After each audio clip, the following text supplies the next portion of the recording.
chicos, ¿cómo están? ¿Qué tal? Bienvenidos a esta nueva clase de historia. Yo soy Ana González, tu profesora de historia, y hoy desarrollamos la semana número 4. ¿Ok?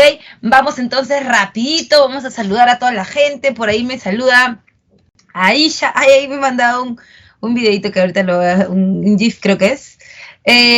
Ahí está Naomi. Hola Naomi, ¿cómo estás? Aisha, Cassandra, todas las chicas, Milenka. Hola chicas, Camila, ¿cómo estás? Nayeli, por ahí veo a Rubí. Todas las chicas, estamos empoderadas, chicas. Estamos empoderadas. ¿Cómo están? ¿Qué tal? ¿Cómo les va a todos? Ahora sí, voy a poner mi PPT. Espérame un ratito, esto voy a cerrar. Y voy a poner acá para tomar mi foto. Ya está. Ya lo tengo. Ahora sí. Vamos a compartir la pantalla. Estamos. Fica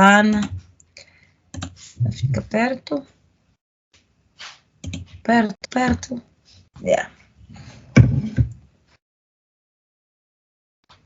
Ok. Entonces, dime por favor, confírmame si estás viendo mi pantalla, si estás viendo el PPT. Goodbye. A ver. Yes. Buen día, Fernando. Por ahí está. Sí, lo están viendo. Okidoki, entonces. Bien. Vamos con. Esta semana es la semana porque vamos a ir desde la Baja Edad Media hasta la primera revolución industrial en el siglo XVIII. Pasamos del siglo XIV al siglo XVIII. Alucina. Bien, vamos rapidito a entender esta Baja Edad Media, ¿no? La Baja Edad Media va del siglo XIV al siglo XV. Como yo te lo comentaba la semana pasada, ¿no? La Baja Edad Media tiene 3 partes, ¿no? La Alta Edad Media, la que consideramos como la primera parte, y es la que comprende las invasiones bárbaras, ¿no es cierto? El Imperio Carolingio, ¿ya? Y por supuesto, las invasiones bárbaras, los reinos bárbaros germanos y el Imperio Carolingio, ¿no? Luego viene el Medioevo, ¿ya? Que es un periodo que es básicamente la carnecita, la comidita, la parte más importante de la Edad Media, que serían el feudalismo y las cruzadas. Y en la Baja Edad Media, en donde ya tenemos la última parte, que sería ya lo que nosotros conocemos como el renacimiento urbano y comercial, ¿no es cierto? Y ya pues la decadencia, el fin del periodo, ¿no? Entonces, cuando hablamos de la Baja Edad Media decimos que es un proceso de ruptura y decadencia del sistema feudal, que sucumbía bajo el influjo de una nueva economía de carácter urbano y comercial. ¿Qué significa esto? Significa que, claro, ahora que después de las cruzadas se han abierto rutas que van a Oriente, que vienen a Occidente, eso quiere decir que se han aperturado espacios de intercambio, los cuales, como te lo había comentado también la semana pasada, existían durante el feudalismo, pero estaban controlados, aparte que eran pocos, ¿no? Las llamadas ferias existían en el feudalismo, pero eran incluso patrocinadas, ¿no? Por los mismos señores feudales. Entonces, en ese sentido sí hay que tener mucho cuidado porque no es que es algo nuevo, pero sí rompe el sistema de encerrarte en un feudo. Ahora ya no, ahora lo que vas a hacer es salir a una ciudad. Eso poco a poco le va a ir quitando, le va a ir restando poder al señor feudal, ¿ok? Y esa resta de poder va a generar entonces, un inconveniente más grande, porque no es que los señores feudales también van a desaparecer al toque, ¿ah? No, para nada, porque inclusive cuando ya estemos bien entrada en la edad moderna, los señores feudales todavía tienen cierto tipo de poder, pero obviamente el poder del rey es mucho más grande. Ahora, por otro lado, es interesante también determinar en qué sentido los señores feudales todavía mantienen su poder. Básicamente es un poder social, ¿no? Noble. Ahora, sí es cierto que hay una ruptura del sistema, pero no hay una eliminación de este entonces, ¿ok? Va a haber progresivamente un cambio en el flujo de la nueva economía de carácter comercial. Por otro lado, hay varias causas que provocan la llegada de la Baja Edad Media. Por ejemplo, ¿qué causa, profe? Por ejemplo, hablaremos de la pequeña edad glaciar. Profe, explíqueme, ¿qué es la pequeña edad glaciar? Es el periodo de enfriamiento, es el periodo de grandes oleadas de bajas temperaturas que hay en Europa, ¿no es cierto?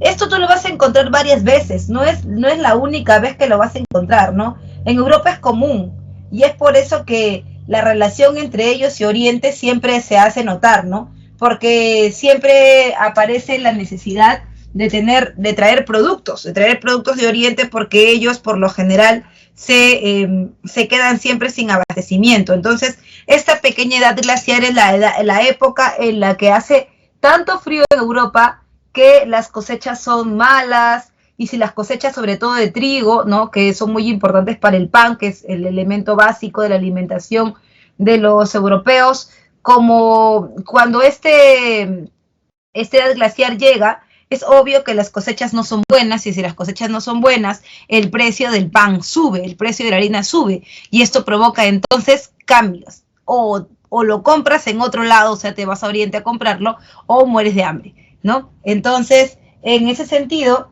es que vamos a ver que ellos van a estar obligados a un intercambio con Oriente, ya no solamente con una ruta chiquita, ya no solamente de ciertas cositas que pueden ser hasta accesorios, ¿no? Sino que ahora sí van a necesitar el comercio fluido con Oriente, ¿ya? Ahora, además de esto, debemos decir que la reducción de la producción agrícola que te venía diciendo elevó los precios, también te lo he comentado, y que por obvias razones es como si fuera un dominó, ¿no? Hay problemas en el precio, primero hay problemas en la cosecha, luego problemas en el precio, hay que buscar precios más baratos y eso obviamente viene de los graneros del Asia. Recuerda que entre los graneros más importantes del Asia, no vas a encontrar los tártaros mongoles y el granero más importante del mundo, que es la India, ¿no? Por otro lado, también esto te tiene que hacer reflexionar, ¿no? No es solamente que yo voy a traer trigo y ya, que voy a traer granos y ya. Lo que pasa es que va a haber, de todas maneras, va a haber una relación, ¿no? Va a haber una relación comercial, cultural, social, económica, política, entre Oriente y Occidente. En ese sentido, es que no solamente te traes el trigo, también te traes parte de su cultura y, ¿por qué no?, la enfermedad, que es la peste, que llega desde Oriente a través del comercio del Mediterráneo, ¿no es cierto? Tú ya sabes, el agente vector. Ahora lo comprendes más que antes. Yo creo que eso ahora para ti es mucho más fácil de entender, ¿no? Una enfermedad que aparece por un agente vector que en Europa no existían brotes de la enfermedad, porque una enfermedad se vuelve endémica cuando varias veces has tenido episodios de ella, que eso sí pasaba en Oriente, ¿no? Por eso es que la gente tampoco se alarmaba tanto en Oriente, pero en Occidente la cosa era diferente. Punto número uno, porque la distribución de la población era diferente también, ¿sí o no? La distribución de la población en Oriente era básicamente aislada, mientras que en Occidente la distribución era junta, aparecía en las ciudades, sobre todo los puertos estaban hacinados de personas porque la gente había dejado el campo para venirse a la ciudad, ¿no? A las nuevas ciudades a comerciar, y entonces la gente estaba como ahora, ¿no? Pues no, bien pegadita, y eso hacía que la enfermedad avanzara con mucha más velocidad. Cosas que no había en Oriente, ¿no? En Oriente las casas estaban alejadas unas de la otra, era diferente. Entonces la peste va a avanzar en Europa. En menos de 15 años la peste mató 20 millones de personas, generando una depresión demográfica altísima, y por supuesto una disminución de la rentabilidad agrícola, pues no, ya no era rentable en la pequeña edad de hielo tener que cultivar, que sembrar, que cosechar, porque a las finales salía mucho más caro. Era también un trabajo mucho más extenuante, y no solamente eso, con menos mano de obra el trabajo se volvía más pesado, un trabajo que por lo general no tenía réditos. Entonces por lo tanto era difícil ya poder hacerlo en Europa, y se hacía, ¿no?, traído directamente de Asia. las revueltas campesinas justamente por estos problemas, ¿no? Alza de la harina hace que se alce el pan, al alzar el precio del pan la gente va a reclamar, que es una de las causas también que vamos a ver siempre en las revoluciones, ¿no? Tanto como en la francesa, como en la rusa, etcétera, ¿no? Y por supuesto la elevación de precios de mercancías y la mano de obra que te le he comentado. Menos gente trabajando, más dificultad en el trabajo, hay un aumento en esa mano de obra, ¿no? Muy bien. Entonces, por otro lado, también debemos hablar del humanismo. Profe, ¿y por qué hablamos de frente ya baja edad media y frente al humanismo? Porque no están peleados, jóvenes, recuerden, siglo XIV es el fin del... Estamos hablando en el aspecto económico, en el aspecto social, fin de la Edad Media, ¿no? Es la decaída de la Edad Media. Pero ¿qué está pasando en el aspecto cultural? ¿Qué está pasando en el aspecto del pensamiento? Claro, la Iglesia Católica se ha fortalecido de cierta manera al final de la Edad Media porque la peste ha hecho que la gente se quiera regocijar en alguien y ese alguien es Dios. O sea, no existe para ese momento la idea de Dios es malo, Dios no me quiere, no, sino al revés, ¿no? Ha generado el efecto contrario.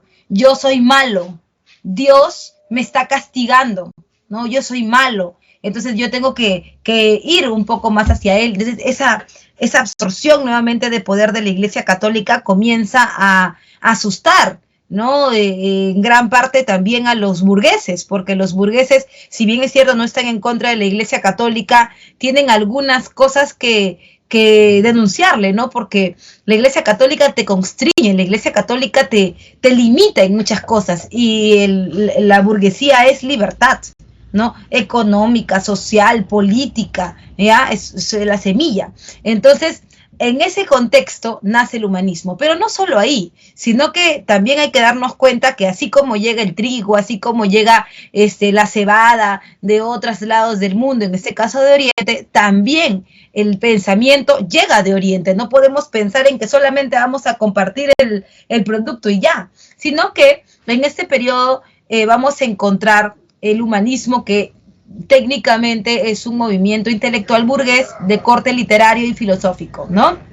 Básicamente esos dos. Es decir, estamos hablando de un sistema de pensamiento, eso, ideas, ¿ya? Humanismo, ideas, que sentó las bases del pensamiento moderno en Occidente y se originó en Florencia en el siglo XIV, una ciudad de burgueses, ¿no? Ahora, en cuanto a las causas del humanismo, uno, la prosperidad y autonomía de las ciudades italianas. Era obvio, ¿no? Porque esas ciudades italianas, que eran comerciantes, uno, tenían mucho contacto con Oriente, y dos, estaban buscando las libertades. Entonces, en el caso de Génova, Florencia, ¿no? Son ciudades que van a impulsar el humanismo. Y por otro lado, la invención de la imprenta. Ojo que no estamos hablando de cualquier imprenta, estamos hablando de la imprenta de tipos móviles. La imprenta de tipos móviles es diferente a la imprenta china, la silográfica, porque en este caso nosotros vamos a tener manejo sobre el discurso. Es decir, mientras que en la imprenta china es todo como si fuera un sello, ¿no? Y como que sellas el papel, ¿no? Toda la información que está acá adentro se va a repetir muchas veces, toda la información. Para que tengas otra página, digamos, tendrías que volver a hacer otro. Mientras que en la de tipos móviles de Gutenberg del siglo XV, ahí no, pues ahí tienes como fichitas, ¿no? Y las vas intercambiando y eso hace que tú puedas tener 2, 3, 4, 5, 6 discursos diferentes si tú quisieras, ¿no? O sea, tú eres el que arma, como si fuera un rompecabezas. Eso es bien importante porque va a generar la posibilidad de que la gente tenga información, ¿no? De primera mano. No que a mí me contaron, que yo... No, de primera mano y así como lo ha dado el autor. Entonces eso quiere decir que vas a poder acceder al pensamiento de los humanistas directamente, ¿no? Y además sin cambiar la información. Ya eres tú el que puede interpretar si quisieras, ¿no? Pero no cambiarás la información de origen. Por otro lado, también en cuanto a las características está el antropocentrismo. Y la pregunta es para ustedes, chicos. ¿Qué es el antropocentrismo?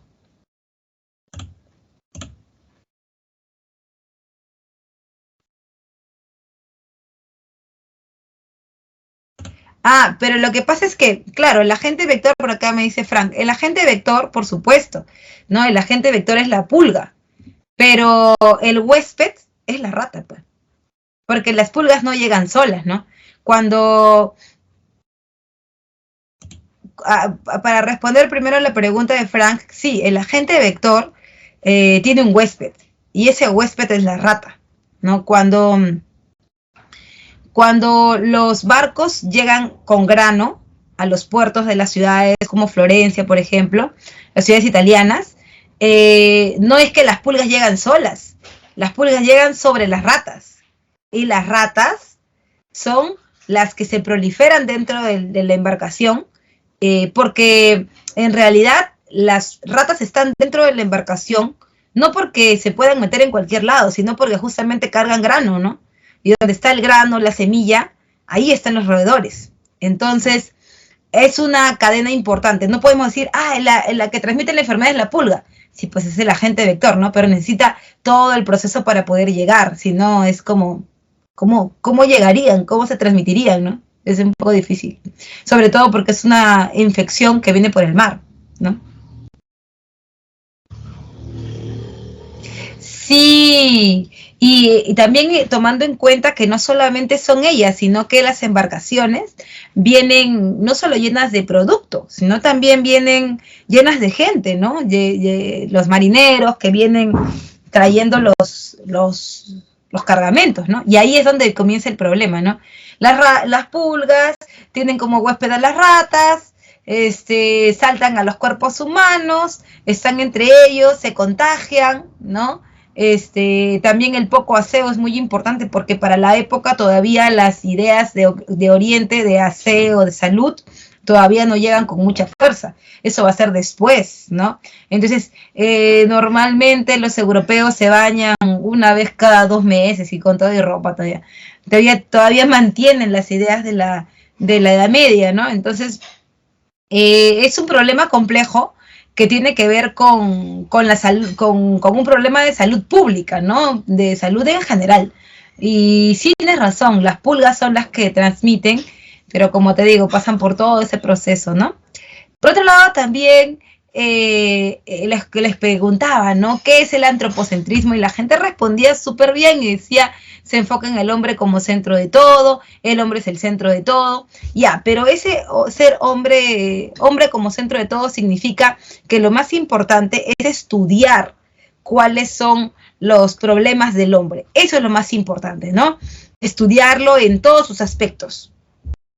Y también entender que vamos a pasar, vamos a transmutar de un periodo en donde Dios lo es todo, a un periodo en donde el hombre es responsable de todo, ¿no? Mientras que en la Edad Media, ¿no? En la alta Edad Media y en el medioevo, el hombre, Dios, disculpa, es el centro de todas las cosas, es el creador, es el que, si te pasa algo bueno, es por Dios, si te pasa algo malo, es por Dios, pero lejos de eso, ¿no? No están diciendo que la tierra la crea el hombre, ni que no el centro, no. O sea, ahí siguen en la idea, no están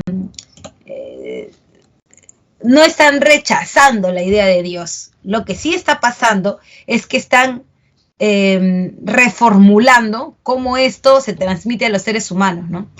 Los seres humanos entonces tendrán libre albedrío, ¿ya?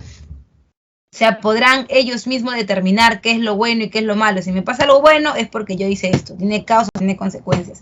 En ese sentido, el ser humano es el centro de todo. Y también en el sentido de que hay un estudio exhaustivo del ser humano, ¿no?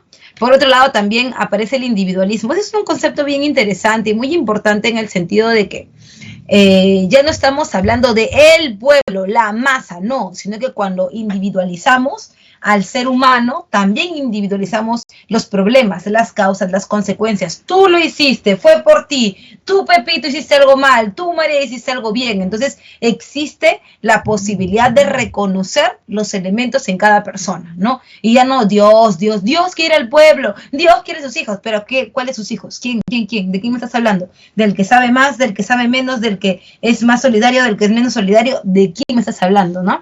Entonces, ahí también la idea del individualismo. Y por otro lado, por supuesto, la revaloración de la cultura greco-romana o greco-latina, ¿no? La cultura greco-romana o greco-latina es la cultura clásica, ¿no? La de Grecia y Roma. ¿Y por qué se habla acerca de que sí, que hay una revaloración de esta cultura? Porque lo que tenemos que tomar en cuenta es que estos pensadores que vienen de Oriente han guardado para sí, han guardado para la posteridad estos elementos, ¿no? Greco-romanos y greco-latinos, porque acuérdate que cuando se hizo la división del Imperio Romano de Occidente, Teodosio se fija en eso, ¿no? Que no solamente el lado económico quede en Bizancio, que no solamente el lado comercial queda en Bizancio, sino que ahí también se salvaguardaron las ideas del mundo greco-romano, greco-latino. Inclusive cuando vamos a ver el Imperio Bizantino, vamos a notar que se crea el Corpus Juris Civilis. Si te acuerdas que el Corpus Juris Civilis era el cuerpo de leyes que estaba inspirado en las leyes romanas, e incluso las formas griegas se van a ver en su pensamiento religioso, ¿no? Cuando hablamos de la iglesia cristiana ortodoxa griega, ¿no? Y además también es muy, muy sencillo poder identificarlo en el humanismo, el sistema greco-romano, greco-latino, porque se utilizan ideas de sus pensadores, de sus filósofos, como por ejemplo de Protágoras. ¿Te acuerdas qué decía Protágoras? ¿Qué decía Protágoras? ¿Te acuerdas? ¿Qué decía Protágoras? ¿Te acuerdas? ¿Te acuerdas? Me cortó mi pelo. Ya. Yeah. ¿Qué decía Protágoras? Vamos, deja súper bien parado a tu profe de filosofía, que tu profe es lo máximo seguro, como todos los profes de Presa Marcos. ¿Qué decía Protágoras? El hombre es la medida de todas las cosas. Eso, perfect. El hombre es la medida de todas las cosas. ¿Qué más antropocéntrico que eso quieres? Los griegos eran eso, antropocéntricos per se, ¿no? Claro, homo mensura, claro. Claro que sí, el hombre es la medida de todas las cosas, recontra antropocéntricos los griegos. Por otro lado, también recuerda, hay un rechazo a la escolástica, entendiendo la escolástica como un sistema filosófico, ¿no? Prácticamente argumentativo, en donde la Iglesia Católica quería tapar todo, ¿no? O sea, la escolástica reconoce la razón al servicio de la fe, es la que le da sentido a la Iglesia Católica durante la Edad Media, ¿no? No, pero ¿cómo la Virgen María se va a embarazar si Dios no ha venido? No, cállate, es un misterio, ¿no? No, que ella es la ser elegida, que no sé cuánto. La escolástica hace eso, ¿no? Apuntala intelectualmente, justifica teóricamente a la Iglesia Católica, ¿no? Pero eso se va a eliminar. ¿Por qué? Porque se busca un sistema más racional. Eso es como si fuera la semilla, el germen de lo que luego va a ser el sistema protestantista y finalmente la Ilustración, pues, ¿no? En cuanto a los representantes, está Francesco de Petrarca con Cancionero, Giovanni Boccaccio con Decameron, ¿no? Y Erasmo de Rotterdam con el Elegio de la Locura y Tomás Moro con la Utopía. Cuando hablamos, por ejemplo, de Giovanni Boccaccio, decimos que el Decameron el Decameron es una denuncia pública, ¿no? El Decameron es como desnudar a la Iglesia Católica delante de todos. ¡Ojo! Lo que está buscando no es eliminar a la Iglesia, sino hacer ver los elementos que están podridos dentro de la Iglesia Católica. No está diciendo Dios es lo peor, tampoco está diciendo no creo en Jesús ni en la Virgen, no está diciendo eso. Está diciendo el problema es eclesiástico. El sistema eclesiástico es el de administración de la Iglesia Católica. Ese es el problema, porque en el texto de Boccaccio, ¿no? Tenemos un escenario supuestamente de imaginación, ¿no?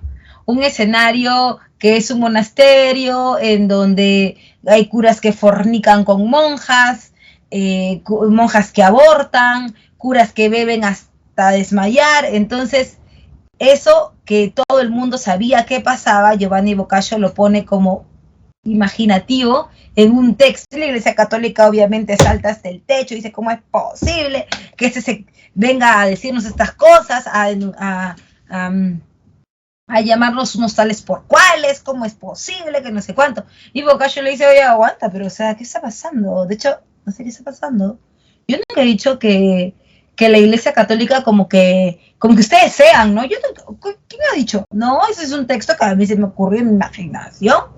Yo no he dado nombres, ¿ah? ¿Cómo? ¿Que sí son? No, ¿en serio? ¿En serio? Ah, ya, me estoy equivocando. Entonces no son. Entonces, ¿por qué se arañan si no son? Y ahí la Iglesia Católica está buscando, pues, ¿no? Ahora la gente prácticamente lo mira y se burla, pues, ¿no? Y dice, sí es cierto, todo el mundo lo sabe. Y comienza la idea esta de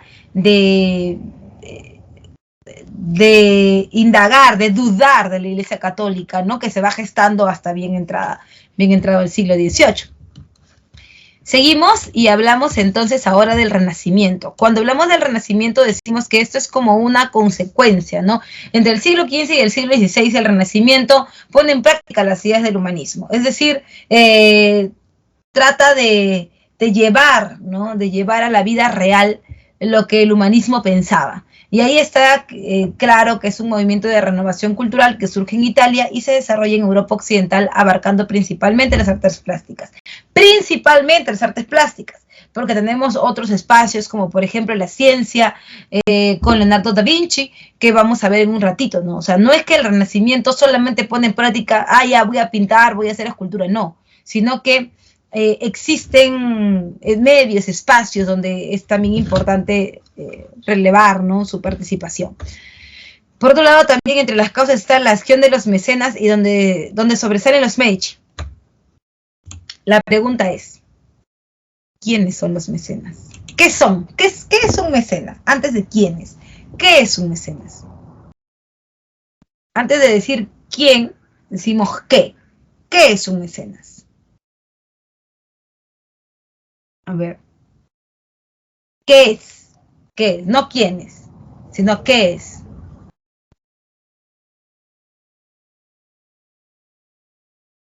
Lo que pasa es que la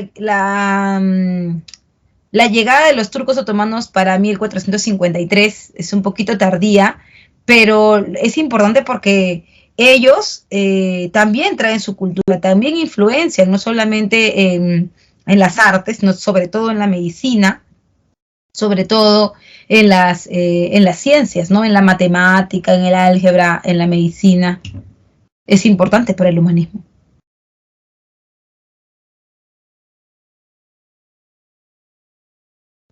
Claro, los mecenas son los patrocinadores, son como los sugar daddies, ¿no? De los artistas, ¿ya? Los mecenas son estas personas que apoyan al artista financieramente hablando, ¿no? O sea, ya hay que decirlo, ¿no? Es el padrino, el patrocinador, claro, es como un patrocinador, como un sugar daddy, como tu sponsor, ¿no? Algo así. El que tú, o sea, tú por tu cuenta, pues tampoco no eres un millonario, pues no, tú por tu cuenta no nada, pero ellos te dan el billetito. Ahora, la pregunta es ¿por qué? Primero, ¿quiénes? ¿Quiénes son mecenas? Ya sabemos que ¿qué es un mecenas? No un patrocinador. Ahora, ¿quiénes pueden llegar a ser mecenas? ¿Quiénes podrían llegar a ser mecenas? ¿No? Comienza yo. Los burgueses, ¿no? Los burgueses son mecenas. ¿Quién más? ¿Quién más? A ver. Ellos, mira.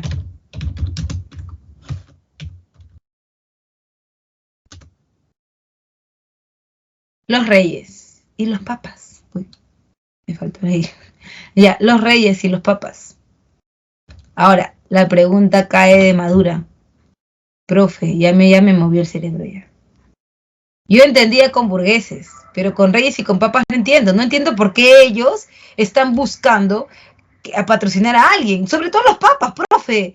Porque, o sea, de hecho, ya, si usted me dice que los renacentistas ponen en práctica las ideas de los humanistas, esas ideas van en contra técnicamente del sistema eclesiástico, ¿no? O sea, no tiene mucho sentido. Tiene sentido en relación a que el Renacimiento se va a convertir en una forma de argumentación, en una forma de justificación de estos sectores, ¿no? En el caso de vamos primero con los papas. ¿Por qué los papas, como Julio II, quisieran apoyar a los burgueses? ¿Por qué? ¿Cuál sería la idea ahí? Lo que pasa es que, si bien es cierto, al fin de la Edad Media, la Iglesia Católica está teniendo una gran acogida, ¿no? Por ese tema de la peste, que no sé cuánto, la Iglesia Católica se vuelve como la salvadora. Para la llegada del humanismo, el humanismo no es algo que piensan solamente, porque es gente de élite la que lo piensa, ¿no? No es solamente para ellos, el humanismo llega a la población. Y cuando alguien te mete una idea en la cabeza, ya es bien difícil sacártela. Entonces, la gente comienza a pensar, oye, tienen razón, la iglesia nos miente, que no sé cuánto, que por aquí, que por allá, y la iglesia católica comienza a perder peso, sobre todo porque comienza a aparecer la idea de que todo debe ser racional. Claro, hay una pérdida de influencia de la iglesia católica, perfecto, Aisha. La iglesia católica comienza a perder adeptos.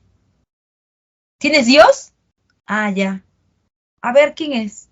¿Dónde está? Nunca lo he visto. Si no lo puedo ver, no existe. Ver para creer, ¿no? No existe. Entonces ya no quiero nada contigo. Y la Iglesia Católica necesita solucionarlo, pero ya, porque eso no se lo va a quitar nadie a la gente de la cabeza. Tienen que solucionarlo ya. Y la única forma es el Renacimiento. Ahí ves a un Michelangelo pintando la Capilla Sixtina, la creación del mundo, Adán, que no tenía rostro, Adán, que no tenía cuerpo, con Dios, por fin tienes la representación de Dios así, dedito con dedito, ¿sí o no? Así como echado Adán y Dios también, así dedito con dedito. Entonces, sí hay una utilidad. Virgen María, ¿quién será esa? Si no la veo, no existe. Sí existe. La pietà, ¿no? La piedad. La Virgen María con una cara muy joven, ¿no? También esa es la idea de la belleza, ¿no? Muy joven, sosteniendo a su hijo, también joven, ¿no? Lo han bajado de la cruz y que está prácticamente en su lecho de muerte y ella lo está mirando tan humana, tan natural, tan real, como los humanistas dicen, ¿no? Todo gira alrededor del hombre, alrededor del cuerpo, alrededor de la realidad, de los sentidos. Entonces la Iglesia Católica necesita eso. Necesita eso. Y obviamente los curas van a echar mano de eso. De ahí es que tú vas a ver una representación exacerbada prácticamente de las imágenes durante el Renacimiento, ¿no? Y también pues el caso de los reyes, ¿no? El caso de los reyes, la idea es que, como tú sabes perfectamente, en la Edad Media también habían reyes, pero su imagen prácticamente estaba anulada por los señores feudales. Ahora se tiene que saber quién es él, por todos lados, estatuas, pinturas, ¿no es cierto?, para que la gente te reconozca, para que la gente se entere de tu poder. Y en el caso de la burguesía es importantísima la aparición de la banca, ¿no? Cuando aparece la banca y el comercio, sobre todo la banca, es interesante tomar en cuenta que eso significa que tú necesitas tener prestigio. Es como ahora, ¿no? Si tú tienes tu platita, ponte que te has ahorrado tus miles de intis, no mentira, tus miles de soles, has ahorrado tu platita, con que te has vendido tu marciano, has vendido tu ivermectina durante la pandemia, tu guante, tu mascarilla has vendido, y ahora tienes tu platita. Y quieres, puedes ponerla en el banco, bancarizar tus cuentas. Entonces, ¿qué haces tú? Vas a ir a un banco, pero no vas a ir al banco Pepito, que está todo con calamina, sin ventana, todo sin pintar, sin tarrajear. No vas a ir ahí, ¿no? Porque no te va a generar ¿qué cosa? ¿Qué no te genera que el banco tiene que tener con su cliente para que haya una relación fluida? A ver, esa relación fluida entre el banco y tú se da a través de qué cosa? Que tiene que tener, claro, lo máximo, la gente Josué y Cassandra, confianza, y la confianza solamente la da la imagen, ¿sí o no? Obvi. Entonces, ¿qué pasa con eso? Que un burgués también debe ser conocido y reconocido por la gente, ¿sí o no? Además, los renacentistas le ponen su filtrazo, Los renacentistas te hacen más alto, con una nariz respingadita, nada que TikTok, profe, que mis fotos de Instagram, nada de eso, nada del filtro de las pecas de TikTok, nada de esas cosas. Ese es el verdadero filtrazo, ¿sí o no? Cuando los veían por la calle, ¿qué es esta cochinadita? ¿Un Eichi? Parece, ¿no? Entonces, pero sí, existe esa idea, ¿no? La idea de la representatividad y la imagen, ¿ok? Es muy importante. O sea, profe, que antes de que me dijeran que sí, que tú eres puro filtro, que cuando te veo en vivo y en directo pareces la versión sin HD, o sea, ya tenían ellos, claro que lo tenían hace rato, ¿sí o no? ¿Ya? En cuanto a las características, hay el culto de la belleza física, que esto es muy griego, ¿no? El culto de la belleza física, sobre todo el cuerpo de los hombres, ¿no? Y por otro lado, la perspectiva y el naturalismo. No hay nada más humano, no existe nada más natural que estas formas de representar, ¿no? Pareciera, está hecho de mármol, o sea, ni siquiera tiene pintado los ojos, pero pareciera que te está mirando, ¿no? La Virgen tiene expresión, es una piedra con expresión, ¿no? Y eso significa la perspectiva y naturalismo. Hay una integración entre lo profano y lo religioso, el cuerpo, que es lo profano, y lo religioso, que es el sentido de la imagen, ¿no? El sentido de la Madre de Dios, la Virgen, Madre de Dios, con Jesucristo, Hijo de Dios, ¿no? Entonces sí, existe una idea de lo profano y religioso juntos que antes no se hubiera podido dar porque solamente era una idea que hasta era de herejes pensar en representarla, ¿no? Entonces sí, inclusive hay un regreso a lo greco-romano y greco-latino aquí también, porque tú te vas a dar cuenta perfectamente que estas figuras, como por ejemplo esta de Miguel Ángelo, que es el David en ¿cómo se llama? Hecho en el David hecho en mármol, ¿no? Porque hay otro, que es el David hecho en bronce, ¿no? De Rafael Sanzio. Cuando tú lo ves así, dices, esta pieza me parece una pieza básicamente griega, ¿no? Mira, más humanista que esto, más naturalista que esto no hay, ¿no? Prácticamente ha dibujado o ha esculpido en este caso cada músculo, tiene los genitales, la forma de la mano, mira la posición de la mano, la posición del cuerpo, ¿no? Aunque no está pintado, pues parece real, ¿no? Y parece griego. O sea, eso hay que reconocerlo.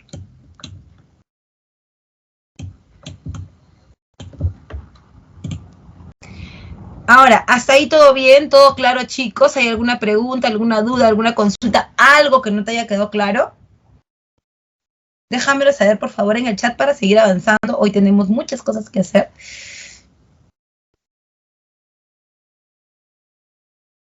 A ver, a ver. ¿Todo bien? ¿Todo bien? Ahí.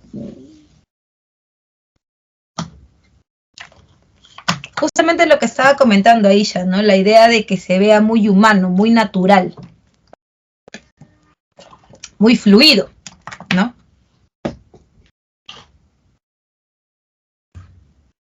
Las ciudades italianas son estos lugares en donde el comercio va a comenzar a florecer, ¿no? Entonces, la base del humanismo, la base del Renacimiento es el intercambio intelectual. Y ese intercambio intelectual que viene de Oriente se fortalece en las urbes o ciudades italianas, ¿no? Como Florencia, Venecia, Génova, en donde los burgueses están ahí incentivando estas ideas porque son ideas liberadoras, ¿no? No, lo que pasa es que Italia es el centro de recepción, ¿no? La península es el centro de recepción por el Mediterráneo. Creo que acá hay un mapa.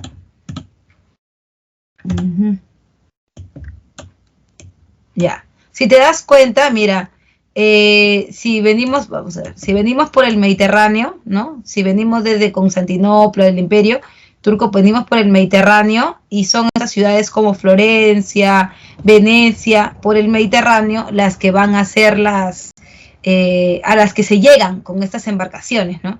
Por esta vía, por esta ruta. Entonces, son estas las primeras en donde va a florecer el humanismo, el renacimiento, justamente por eso, ¿no? Porque hay un contacto con estos espacios, ¿no? De Oriente. No solo por el Mediterráneo, también por tierra firme, ¿sí?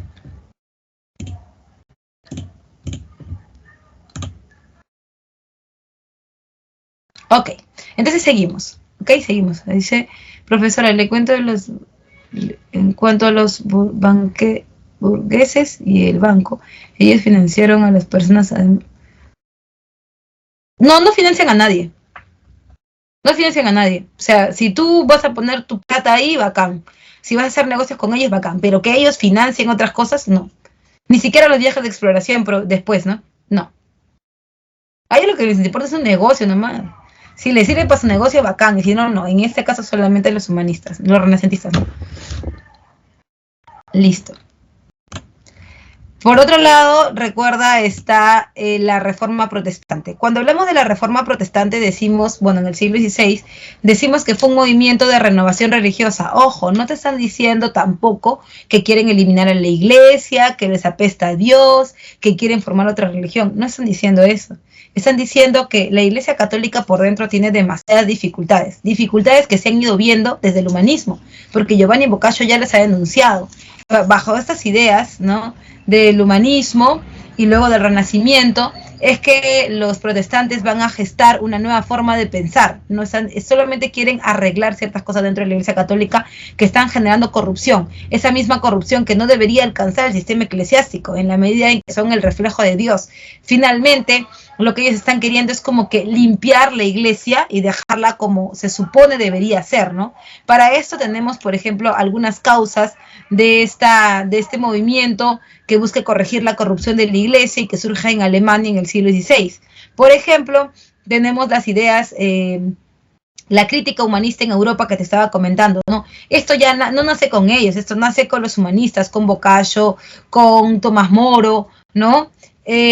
O por otro lado también está la corrupción de la iglesia. La iglesia se vuelve corrupta no solo porque la iglesia cobra indulgencias, porque se aprovecha de las personas, sino también porque hay una postura de la iglesia católica de meter a cualquiera.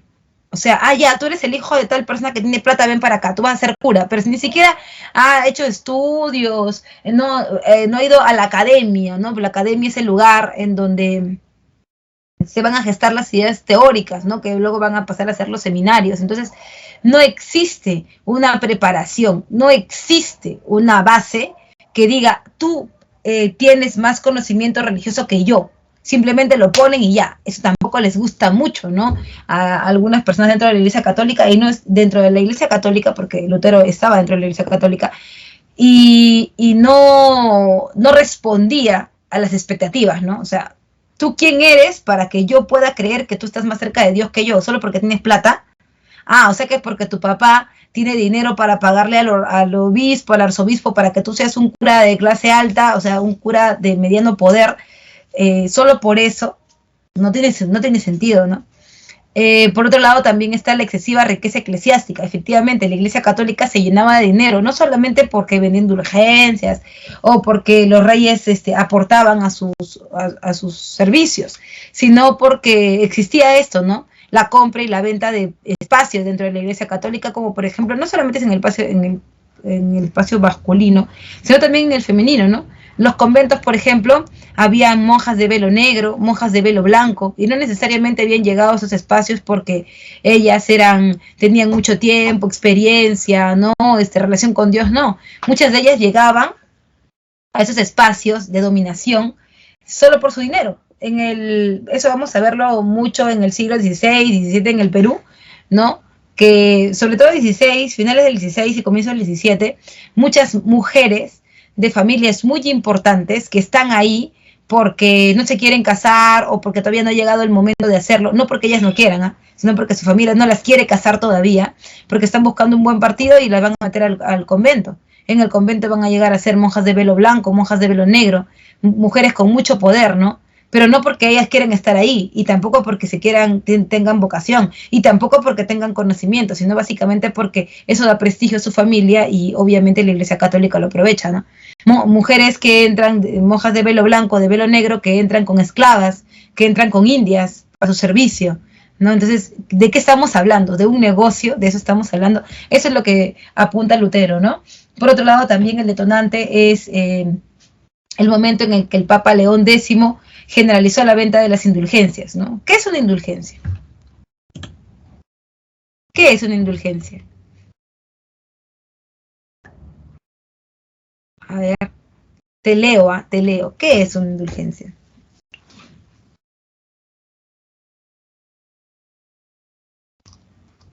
¿Ya?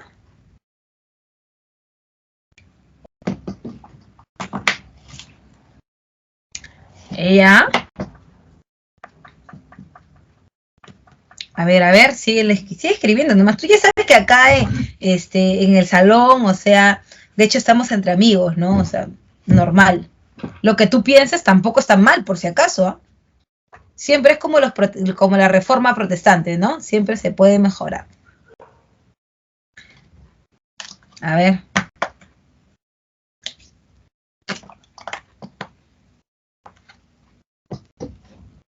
Ya, mira, hay que tener cuidado cuando decimos que la indulgencia es el perdón de los pecados. En realidad la indulgencia no te limpia de los pecados. La indulgencia como que te los aminora, ¿no? Te reduce la pena, te da más posibilidades de superar ese escollo, ¿no? Si tú haces, sí, es una pena, es como algo, como un tránsito, ¿no? De lo que habías hecho mal, que de hecho, tú te ibas al infierno, de hecho, la indulgencia te daba una segunda oportunidad, ¿no? Y te decía, bueno, sí, no, has matado a 5. ¿Qué has matado a 5? Te caían mal. Ah, pero ¿y te has arrepentido? Estoy muy arrepentido. Ya, bueno, la única forma es que tú compres tu indulgencia y de ahí vamos a ver, pues, ¿no? ¿Qué cosas puedes hacer para que la pena se aminore? Porque de hecho, o sea, sé consciente primero. Tú has pecado y no se puede hacer más, ¿no? Entonces, claro, se puede volver más suave, más sweetie, ¿no? La cosa. Y así además ganar tiempo, ¿no? Además, tu familia también tiene que participar. De hecho, tú compras la indulgencia, pero eso significa que para que tu alma sea libre, para que ya no esté atormentada en el purgatorio, necesitaría, pues, ponerle no sé cuántas velas a un santo, misas que cuestan, ¿ya? Misas, rosarios, velaciones y entonces, cuando tú ya te metes ahí, ya la Iglesia Católica sigue sacando plata. Y eso es lo que Lutero dice, aguanta. Aparte de que todavía les cobran para tener esa posibilidad como su segunda opción, ¿no? Aparte todavía hay que seguir pagando porque las velas solo las vendía la Iglesia Católica. Y te pedían velas. Para los santos. Para tu alma. Entonces, eso era lo que molestaba, ¿no? Eso era lo que, oye, aguanta, si hemos hecho votos de pobreza, porque hay órdenes religiosas. Tú sabes que los religiosos hacen votos, ¿no? Hay varias órdenes que están adjudicadas a este sistema y que ellos juran ante Dios, ¿no? Desprenderse de todo, ¿no? Se casan con él, desprenderse de todo. Y ser lo más austeros posibles. Y ahora los curas tienen un montón de plata y encima tienen tierras, son usureros, tienen negocios de pintado de telas, venden telas, pintan, tienen chacras, tienen tierras. Entonces, ¿what? ¿Qué no se supone que sí, cuando vas a confesarte y te dan varias misiones para que tus pecados... más o menos así. Pero es en el momento que ya... No, ya... cuando ya no hay una segunda oportunidad, ¿sí o no? Ahí tú compras nomás, ¿sí o no? Para no quemarte en el fuego del infierno, pues joven. Porque además a ti ya te han metido en la cabeza, la Iglesia Católica durante toda tu vida te ha metido en la cabeza que el infierno es lo peor. Hasta hay pinturas sobre eso, joven. Hay pinturas. Hay cosas que dice la Biblia que es horrible, que por toda la eternidad vas a sufrir y tú no quieres sufrir por toda la eternidad. Mejor da tu chivilín, ¿no? Mejor da tu billetito, ¿ya? Para evitar, pues, tú sabes, sufrir por siempre, ¿ya? Sí, sí, sí. Por otro lado, es importantísimo también determinar a estos intelectuales, ¿no? Allí está, por ejemplo, discúlpame que se ha ido un poquito para abajo, ya. Ahí tenemos al luteranismo, ¿no? Las ideas de Martín Lutero. Él propone que la fe es la única fuente de la salvación. No la indulgencia, no el cura que te va a dar la misa, no nada de esas cosas. No tienes por qué pagar. ¿Por qué tienes que pagar por algo que es gratis? El perdón de Dios, la reducción de las penas son gratis mientras tú tengas una relación directa con Dios y se lo pidas sinceramente de todo corazón y te arrepientas. No tendrías por qué dar nada, y menos a la Iglesia Católica. El rechazo a los 7 sacramentos, solamente se quedan con 2, ¿no? El bautismo y la común unión, porque son los 2 en los que tú recibes directamente a Cristo, ¿no? Ahí tienes, por ejemplo, el bautismo, ¿no? El bautismo en donde te conviertes en un cristiano, ¿no? Y la común unión en donde recibes el cuerpo de Cristo. Entonces, ¿para qué necesitarías más? No tiene mucho sentido. ¿Quieres ser católico, cristiano, católico, apostólico y romano? Bueno, esa es la vía, ¿no? ¿Para qué más? El calvinismo de Ginebra, el calvinismo que se desarrolla en Ginebra, Suiza, en donde Juan Calvino habla acerca de la predestinación divina, ¿no? Y dice que existe un grupo ya, o sea, olvídate, ya fuiste ya, no estás, búscate en la lista, si no estás, ya fue ya, ¿no? Es un grupo de gente que ya está tocada por Dios, ¿no? Son 344,000 el número, me parece. Bueno, pero entonces yo para que ya entonces vaya a hacer lo que ellos dicen. Ya no, pues ya, si ya no me ha tocado, yo me estoy buscando la lista y no alcanzó vacante. No, mentira, disculpa. No estoy en la lista, profe, no estoy en la lista. Entonces, ¿ya para qué voy a seguir a él? Ya no, ya. No, pues que siempre hay posibilidades, ¿no? Dios es bueno, contemplativo. Siempre hay posibilidades de repechaje. Y luego está la negación de la jerarquía eclesiástica. ¿Cómo es posible que existan niveles? ¿Por qué van a existir niveles? ¿Que acaso uno está más cerca de Dios que el otro? ¿Que acaso yo estoy más lejos de todos ellos de Dios? ¿Que todos ellos de Dios? No, pues no puede ser así. Si hay alguien que debe existir entre Dios y los hombres, es el pastor. Porque el pastor va a guiar a sus ovejas hasta Dios. No es que si no pasa por él o por él o por él no llegas. No. Solo existe un camino. Y ese camino es el que el guía o el pastor te va a dar, ¿no? Y por otro lado está el anglicanismo de Enrique VIII, que rompió relaciones con la Iglesia Católica a través del Acta de Supremacía. En el caso de Enrique VIII sí hay varias cosas que decir. Él era rey de Inglaterra y los matrimonios eran muy importantes, ¿ah? Porque eso permitía acumular tierras, permitía dominar territorios que antes no se habían dominado. Y en el caso de él, la dote de su esposa, Ana Bolena, era insuficiente ya. Quería los territorios del norte de Francia. Y para ello, entonces, necesitaba casarse con otra, porque Ana Bolena le había dado los territorios del sur de Francia, entonces le faltan del norte. Así que mejor era casarse con otra mujer a ver si le da la dote, ¿no? Deja a Ana Bolena, se queda con su dote porque el hombre es el que administra la dote de las mujeres. La Iglesia Católica no se lo permite. Pero ¿por qué te voy a divorciar? ¿Pero qué ha hecho la mujer esta? No ha hecho nada, no. Entonces, ¿qué ocurre con eso? Que finalmente tenemos la expulsión de Enrique VIII de la Iglesia Católica y la excomunión, obviamente, ¿no? Y a través del Acta de Supremacía, él dice, bueno, si me excomulgo, que me excomulgue, me da lo mismo, ¿no es cierto?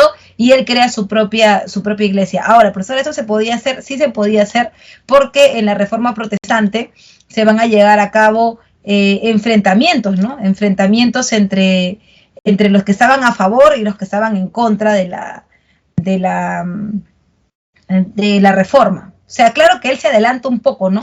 Pero luego vas a encontrar la Liga de Nuremberg y la Liga de Esmalcalda, que son ligas, que son grupos de reyes y príncipes que están divididos, ¿no? Los que están a favor de la reforma y los que están en contra. Enrique VIII se adelanta un poco a la cuestión, pero forma una iglesia nacional. Estas ligas de Nuremberg y la liga de Esmalcalda, que forman parte de la dieta de Worms, que vamos a ver en un ratito, decían justamente eso, ¿no? Ya, ¿por qué pelean tanto? No peleen. Ya. Ustedes, los reyes, pueden formar sus iglesias nacionales, y eso es lo que Enrique VIII se adelanta y hace, ¿no? A través de la acta de supremacía, Enrique VIII es el jefe político, el rey de Inglaterra, pero además también es el jefe de la iglesia anglicana, ¿no? Ahora, por otro lado, también está la contrarreforma religiosa. ¿Qué es la contrarreforma? Es la respuesta, pues, es la respuesta de la Iglesia Católica. ¿Tú crees que la Iglesia Católica se va a quedar así tranquila, sabiendo que le están prácticamente atacando? No se va a quedar tranquila, pues, ¿no? Entonces, esa contrarreforma es un movimiento de autocorrección, ¿no? Oye, pucha, el Martín Lutero se ha dado cuenta, ¿qué cosa? De que estamos sacando plata y que eso no está bien para la Iglesia Católica. ¿Y ahora qué hacemos? No lo sé. ¿Qué tenemos que hacer? Tenemos que ir en contra de ellos, tenemos que hacerlos ver frente a la gente como que ellos son los desgraciados, los demonios. Ellos, ¿cómo se les ocurre corregir así? Claro que también vamos a corregir de todas maneras, porque la gente ya se dio cuenta. Pero tenemos que hacerlos quedar mal. Y es por eso que aparece la contrarreforma. Una forma como de darle un golpe también a los reformistas, no dejarlos avanzar, ¿no?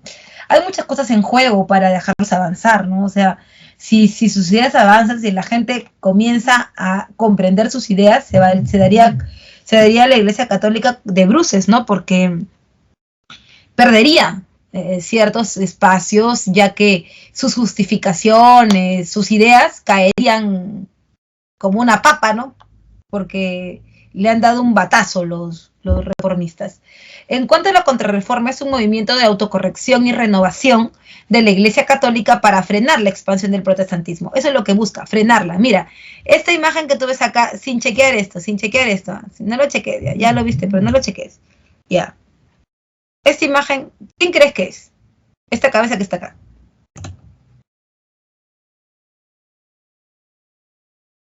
Esa cabeza que está acá, ¿quién es? La Iglesia Católica, ¿no? Ha puesto acá un demonio y por su oreja está, o sea que el demonio habla a través de él. ¿Quién crees que es? Claro, Lutero. Es Lutero. O sea, dice, ¿le vas a creer al hijo del demonio, al instrumento usado por Lucifer? Y ahí está, mira la representación, ¿no? Dice, caricatura antiprotestante que muestra a un monje usado por el diablo como gaita, en referencia a la reforma luterana, ¿no? Ahí está. Siempre el equipo de materiales presentándote las mejores diapositivas, ¿no? Mira qué interesante. En cuanto al Concilio de Trento, recuerda, el Concilio de Trento, los concilios son reuniones de los altos mandos de la Iglesia Católica para determinar algunos cambios, ¿no? Que en favor, obviamente, de la Iglesia, ¿ya? Y allí, por ejemplo, tenemos, vamos a verlo por acá un poquito, vamos a ponerlo, centrarlo, ya. Ahí tenemos, por ejemplo, la creación del índex, ¿no? ¿Qué medidas se toman para evitar que sigan avanzando los protestantes? En el Concilio de Trento se crea el índex. El índex es una lista, es como, es una lista de libros prohibidos. Libros que la gente no debería leer, sobre todo en América.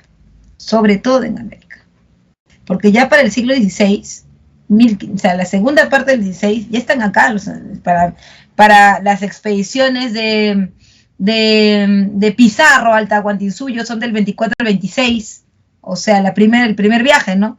Y ya estaba en 1492, ya estaba acá Cristóbal Colón, ya habían pasado por Panamá, habían ido a Centroamérica, o sea, habían cosas que perder. Por eso el comercio, había que poner un pare, no solamente en Europa, sino también acá en América, ¿no? Había que poner un pare porque ¿con qué justificación habían venido los europeos a América? No solamente hablemos de los españoles, hablemos de los europeos. ¿Con qué justificación habían venido? ¿Qué te habían venido a decir? ¿Que te habían venido a robar? ¿Eso te habían dicho? ¿Que te estaban robando? ¿Que querían tu oro? ¿Que querían tu plata? ¿Qué querían de ti? ¿Qué te habían dicho? ¿Qué flora te habían metido?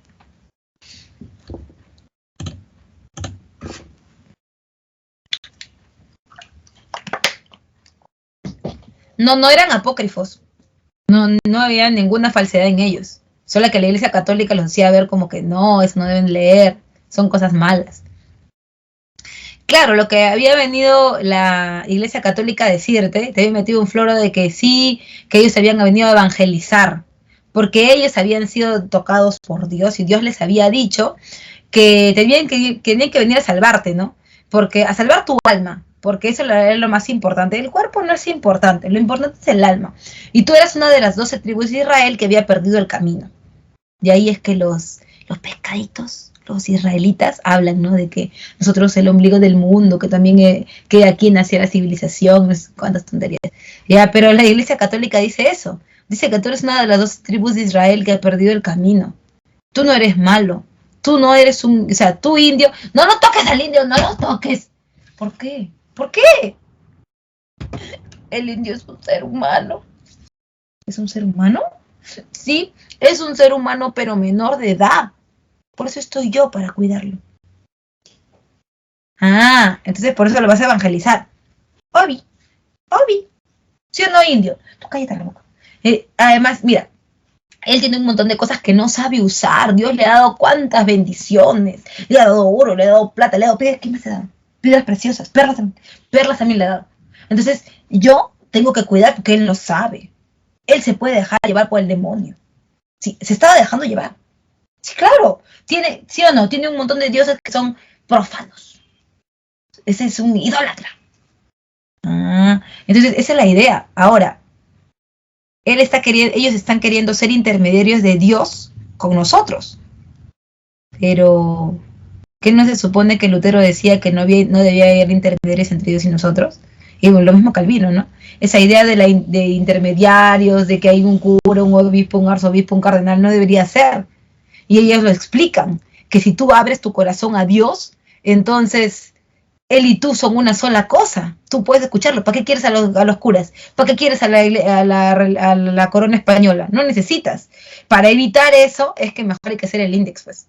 Y ¿sabes qué? Hay que tener cuidado, porque eso viene en los barcos de comercio, ¿no? Eso viene desde Europa. Y no viene de los españoles ni de los franceses, viene con los portugueses.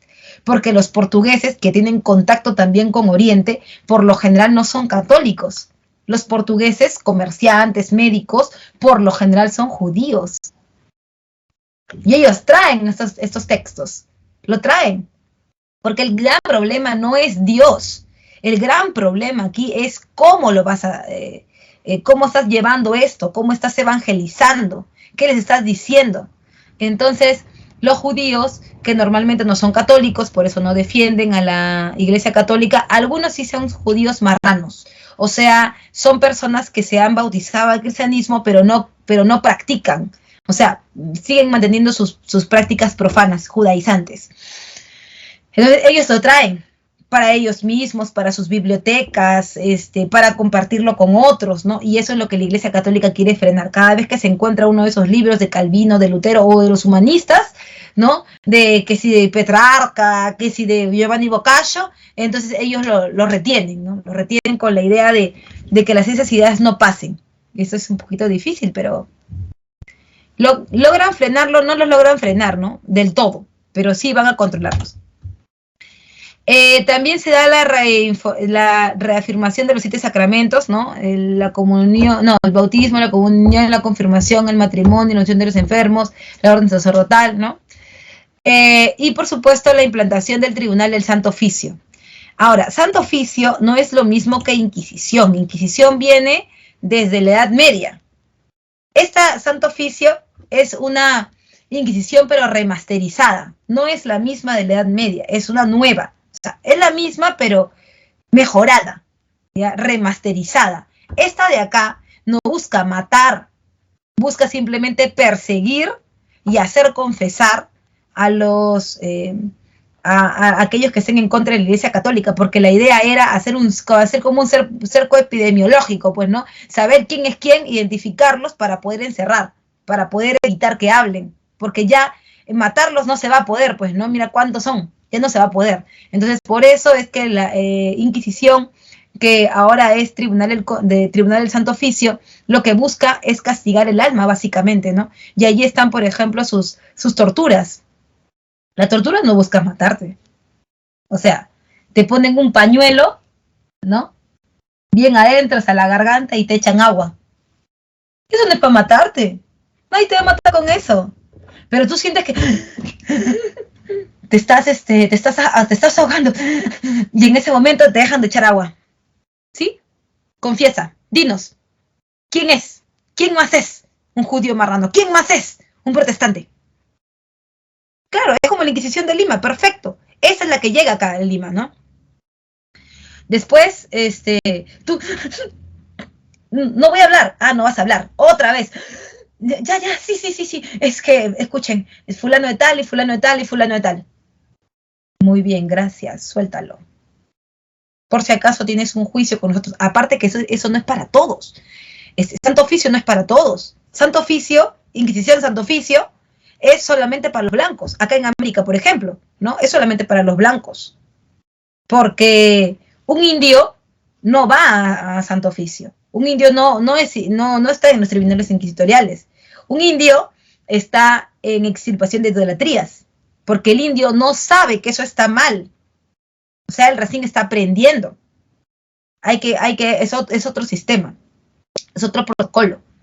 El negro tampoco pasa por sus manos, ¿no? Porque el cien negro no tiene alma. ¿No te acuerdas? Gine de Sepúlveda y Bartolomé Las Casas, hablando de la humanidad del negro, de la humanidad del indio. El negro no tiene alma, entonces, ¿qué le voy a perseguir? No persigo nada, ¿no? Y así, ¿no? Entonces hay que tener cuidado. Inquisición, ya lo vamos, no voy a entrar más ahí porque cuando veamos Santo Oficio, Inquisición en el Perú, que es la próxima semana, ahí sí, voy a ir con todo, ¿ya? Bien, y por otro lado también está la Compañía de Jesús, se crea ese instrumento, ¿no? Ese es un instrumento, la Compañía de Jesús, que está fundado por San Ignacio de Loyola, canonizado es San Ignacio de Loyola, ¿no? Pero es Íñigo López de Ricalde, que tiene como objetivo restablecer la autoridad pontificia. El Papa es el vicario de Cristo, enviado de Dios en la tierra, ¿no? Características: intensa labor educativa, es ahí donde ellos van a chambear, ¿no? En los colegios, en tratar de lavarte la cabeza, es una ideología de champú, ¿no? Tratar de lavarte la cabeza y quitarte cualquier rezago humanista, renacentista, protestante que tengas en tu cabeza.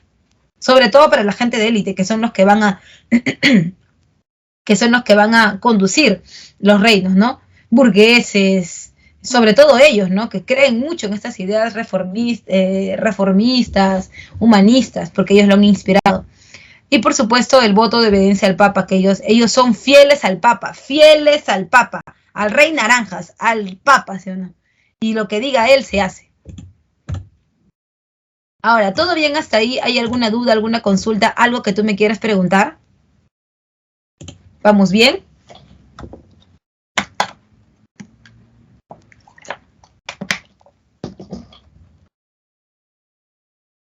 ¿Vamos bien, muchachos? ¿Tienes alguna duda, por favor? Házmela saber. Quisiera que todo te quede claro. Y aprovecho estos minutos también para volver de invitar. Todas las semanas yo te invito, ¿ah? Yo te invito, no te veo, ¿ah? O por lo menos no sé. No te he reconocido. Pero nada, te invito como todas las semanas a que puedas utilizar tu sistema multichat. El multichat es lo máximo, porque puedes ser tú mismo, puedes ser libre, ¿ya? Ahí están los profes que siempre están muy atentos a todas tus preguntas. No te preocupes, que cualquier pregunta de historia que tú hagas, los profes te van a responder sí o sí la pregunta. Así sea una pregunta muy pequeñita, así sea una pregunta que tú dices, ay, no creo que respondes, lo va a responder. Siempre va a estar para ti, ¿ok? ¿Alguna duda, alguna consulta? Por favor, házmelo saber. Si no, para continuar, dime para poder continuar.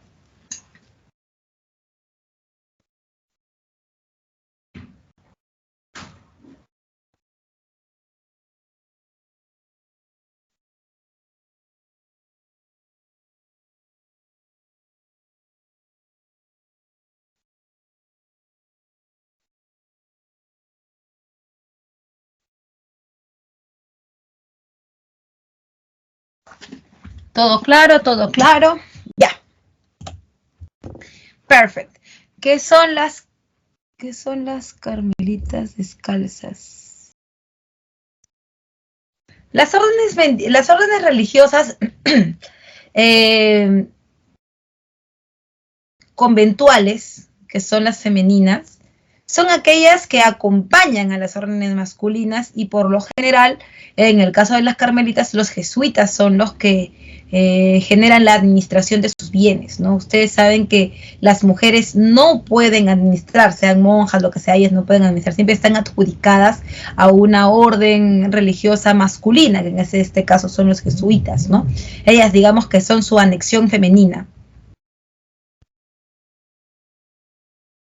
Nunca ha tenido poder absoluto en lo político. Nunca. Jamás lo ha tenido. La Iglesia Católica ha tenido momentos de gloria, digamos, en el medioevo, ¿no? Cuando estaban codo a codo, digamos que tenían el mismo poder prácticamente que los señores feudales. Pero de ahí a que ellos habían tenido el control completo, todo no, porque los señores feudales también tienen su parte, ¿no? Ahora, que tenían más poder que en otros periodos, sí, por supuesto. En el feudalismo, ¿no? Feudalismo, cruzadas, que es el medioevo, ahí la Iglesia Católica brillaba con luz propia, ¿no? Después, ya cuando vamos a entrar a la Edad Moderna, que es la que estamos viendo ahora, ¿no? Humanismo, Renacimiento, ya es el final de la Edad Media, el comienzo, las exploraciones, todo eso, ya ahí ya la Iglesia Católica ha perdido el piso. La Iglesia Católica va a comenzar poco a poco a perder su lugar privilegiado para dárselo al rey, ¿no? Después de los viajes de exploración y la expansión de las coronas, la Iglesia Católica sirve, claro, está en un buen espacio para justificar, porque sin ella tampoco el rey no es nada, pero el poder máximo no es de ella, el poder máximo es del rey, regalismo se llama, vamos a ver ahorita. O sea que nunca ella ha tenido, wow, todo el poder político, nunca. Si bien sí lo ha compartido con los señores feudales, eso sí. Pero completo, o sea, nunca lo he tenido. Por otro lado, también está la expansión europea del siglo XV al siglo XVIII. Eso es bien interesante porque hay varias causas, ¿no? Uno, el bloqueo comercial del Mediterráneo. Para 1453, lo que aparece en el Mediterráneo, aquí, miren aquí, es la toma de Constantinopla, que ahora es Estambul, ¿no? Ahora, ¿cuál es el inconveniente acá? Que si tú tomas Constantinopla, 1, cortas la ruta terrestre, 2, cortas la ruta marítima, porque si los turcos otomanos que están acá arriba controlan la ruta acá, cortan el comercio del Mar Negro y cortan el comercio del Mar Mediterráneo. Ahora, esta zona, que ahora es turca otomana, ¿no? Porque el imperio turco está acá arriba y ha tomado Constantinopla, hace que tú ya no puedas llegar a dónde, que tú Occidente, España, Portugal, ya no puedan llegar a dónde, ya no puedan llegar a Oriente, o sea, la ruta de la seda, que es China, o la ruta de las especies, que es la India. Como no se puede hacer esto, entonces, ¿qué hacen? Buscan nuevos espacios. Ahora, tampoco te estoy diciendo que eso es el inicio, que ahí ya, como toman Constantinopla, recién buscan. No, no es así tampoco.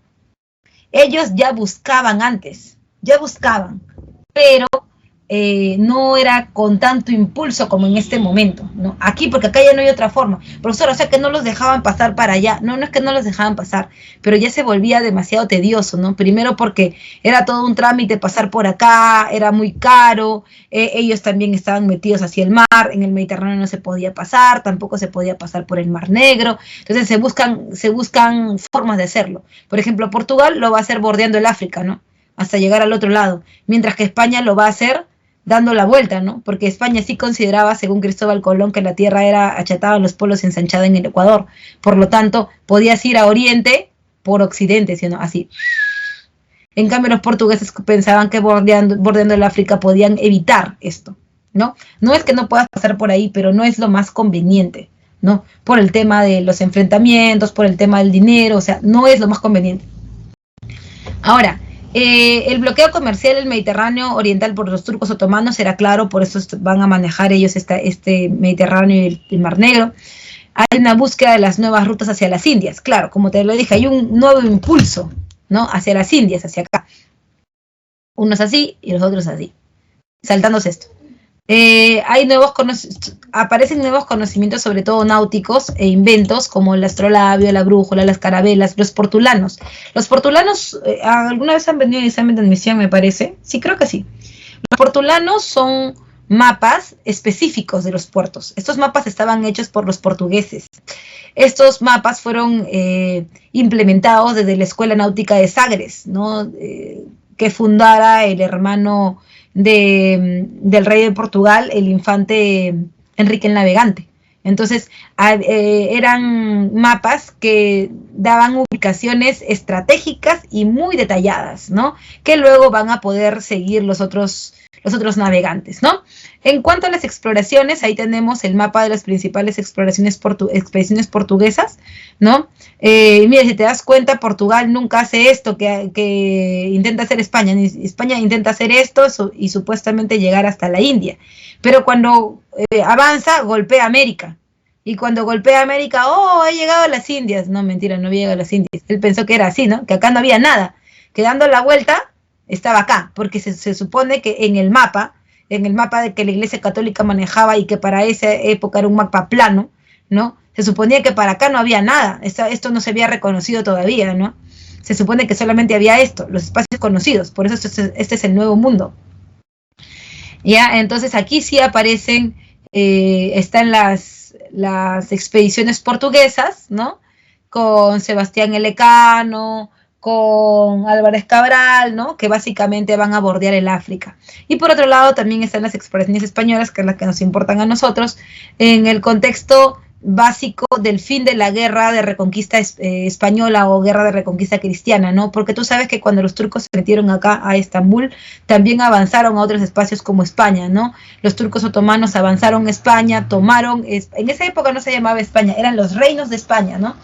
Porque ya estaban Navarra, Aragón, Granada, Castilla, Toledo, había un montón, ¿no? Cada quien era un rey autoritario, o sea que antes de ser el rey máximo, pasamos de los reyes de la Edad Media, luego a la monarquía autoritaria, que eran reyes que gobernaban en sus propios reinos como señores feudales, pero más grandes, que comerciaban, y luego vamos a pasar a los reyes ya súper grandes, ¿no? Que vamos a ver bien entrada la Edad Moderna.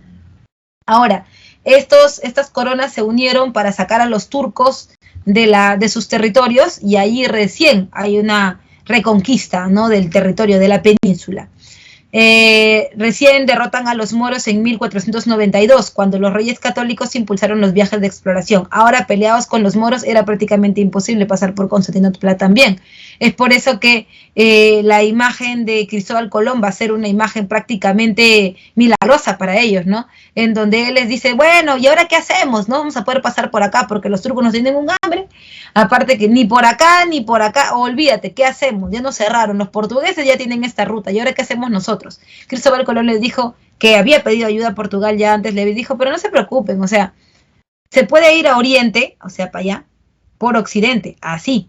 Y él trae la idea, ¿no? De que sí, que la tierra era achatada en los polos, ensanchada en el Ecuador, ¿no? Y que no había problema de ir a Oriente por Occidente. Cuando esto ocurre, la reina Isabel estaba sola, ¿no? Porque Fernando había ido a buscar territorios, porque obviamente una monarquía autoritaria no son lo máximo, siempre tienen a sus vecinos que podrían invadirlos, así que hay que fortalecerse. Entonces Isabel, ¿no? Isabel de Castilla confía en Colón y le dice, bueno, yo te voy a apoyar, ¿no? Siempre y cuando tú me traigas resultados, pues porque realmente acá estamos encerrados como una cajita, cualquier rato van a venir los turcos y nos van a chancar. Además, también tomando en cuenta que sí, habían retomado el territorio, pero que tampoco no estaban libres, porque habían turcos por acá, ¿no? Habían gente acá, se habían quedado todavía por acá, por las costas. Entre ella y él hubo un pacto, ¿no? De expansión. Ella inclusive le decía, Cristóbal, ten cuidado porque, pucha, es peligroso salir, vas a salir de acá, de Puerto de Palos Noguer, pero date cuenta, y si pasa algo, por favor cuídate mucho. Recuerda, pueden haber muros en la costa. Pero él ya había hecho sus indagaciones, sus exploraciones a las costas de España, y por eso puede salir por Puerto de Palos Noguer. Ahora, en cuanto el viaje de Colón, ¿no? Tiene como objetivo alcanzar la India navegando por Occidente, ¿no? Por eso cuando él llega acá a América del Centro dice, India, indio, India, indio, porque él está pensando en que sí ha llegado a la India. Han pasado muchos meses además, ¿no? Y él está pensando que sí, ha salido del puerto de Palos Noguer, que es el número 1, miren, en España, ha salido del puerto de Palos Noguer con las 3 calaveras, las carabelas, la pinta de la Niña de Santa María. Luego ha ido hasta Islas Canarias, que son islas españolas, ¿no? De dominio español. Luego se ha ido hasta Bahamas, ¿no? Bahamas o Bahamas, como quieras llamarlo, y así, se ha ido hasta Bahamas, lo que sería ahora San Salvador, y luego va a Cuba, ¿no? Esta larguita que ves acá, esta larguita es Cuba, y luego la isla de Española, ¿no? Que sería Haití. Y finalmente ya de regreso nuevamente hacia Lisboa. Bueno, él arriba en el 1492 y realiza estos 4 viajes de los que ya hemos estado hablando, que son estos 6 puntos, ¿no? Ahora, por otro lado también hay una consecuencia importante, ¿no? Tanto Portugal como España han dominado territorios. Portugal ha dominado el África, ciertas partes de América, y España también. Entonces, ¿cómo hacer ahora para dividirse ese nuevo mundo? ¿Cómo hacer ahora para dividirse esas nuevas tierras? Esas monarquías autoritarias ya han crecido, ¿no? Ya son monarquías que van a generar un sistema de dominio frente a otros espacios que no están en Europa. Entonces, se da el Tratado de Tordesillas. El Tratado de Tordesillas es el segundo. El primero es San Ildefonso, ¿no? Donde le toca 320 leguas occidente a España, y España dice, ¿qué? O sea, no me toca nada, solamente me toca el Mare Nostrum. No. Y ahí es cuando España reclama, ¿no? Porque habían enfrentamientos, pugnas entre estas potencias, entre estas nuevas potencias, España y Portugal, y es el árbitro Julio II, el Papa Julio II, que establece el reparto de las nuevas zonas, ¿no? Porque ahora ya y América ya estamos seguros que existe, ¿no? Y que han colonizado. Entonces, estas nuevas zonas se dan exploraciones en nuevos territorios descubiertos y se establece una línea divisoria, ¿no? Una línea divisoria en el mapa, ¿no? De 370 leguas occidente para España y 370 leguas oriente para Portugal. Por eso, si te das cuenta, cuando se completa la circunferencia, ¿no? Está hacia el otro lado el pedacito que le falta a España y el otro lado el pedacito que le falta a Portugal, ¿no?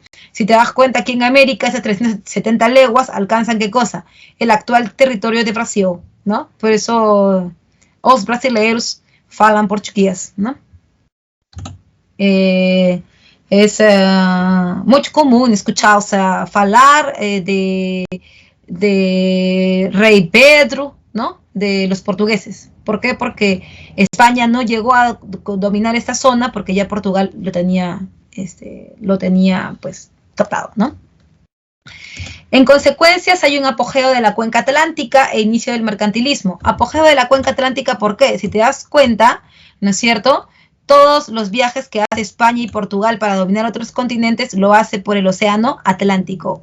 Ahí está el apogeo de la cuenca atlántica, ¿ok? Por otro lado, también está la formación de nuevos imperios coloniales ultramarinos. Esos nuevos imperios coloniales ultramarinos son 2, ¿no? España y Portugal.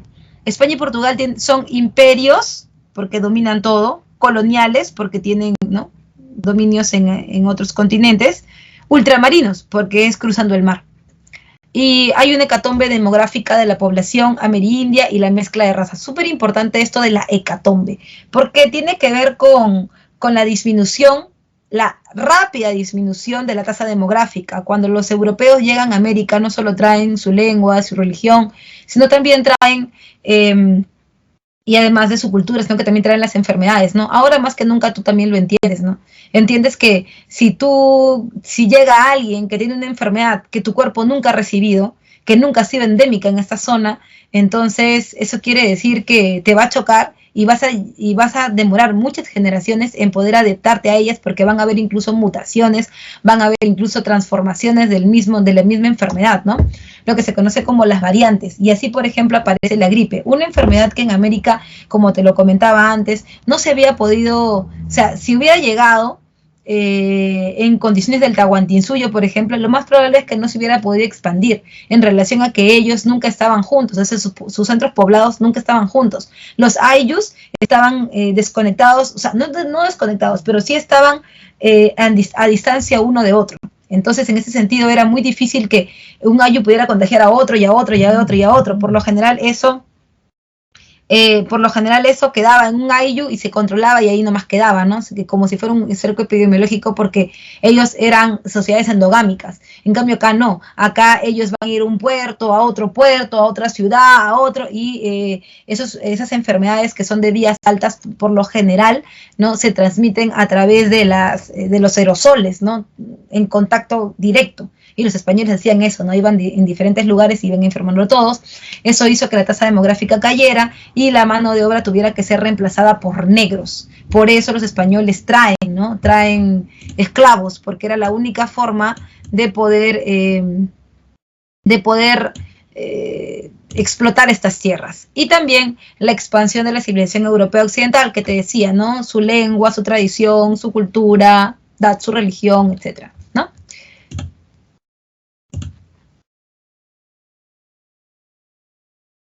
A ver. ¿Todo bien hasta ahí? ¿Hay alguna duda, alguna consulta, alguna pregunta, algo? Algo que no te haya quedado claro. Josué me pregunta, ¿la iglesia justifica el poder? Sí, claro, la iglesia actúa como eso, ¿no? Como justificadora del poder, sobre todo en las monarquías absolutas, ¿no?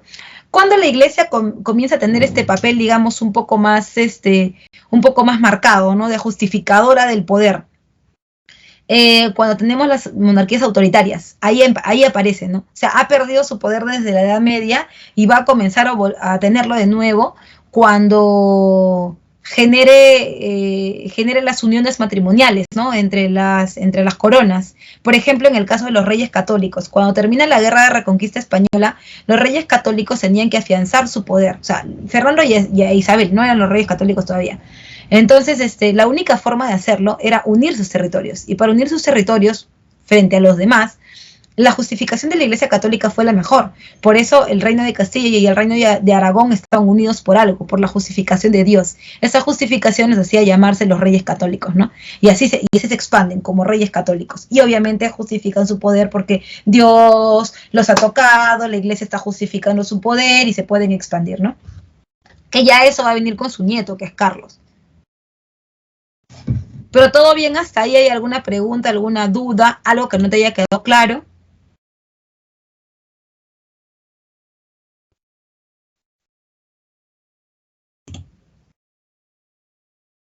¿Todo bien, todo bien?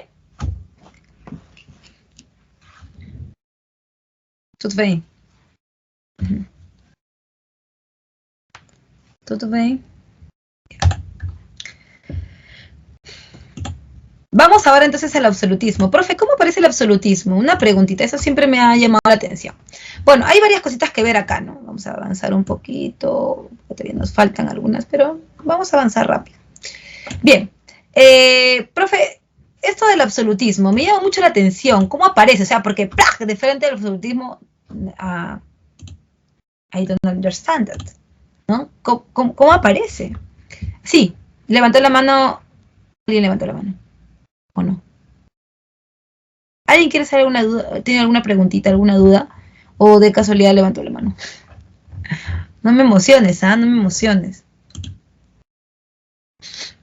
Me has ilusionado por la pura.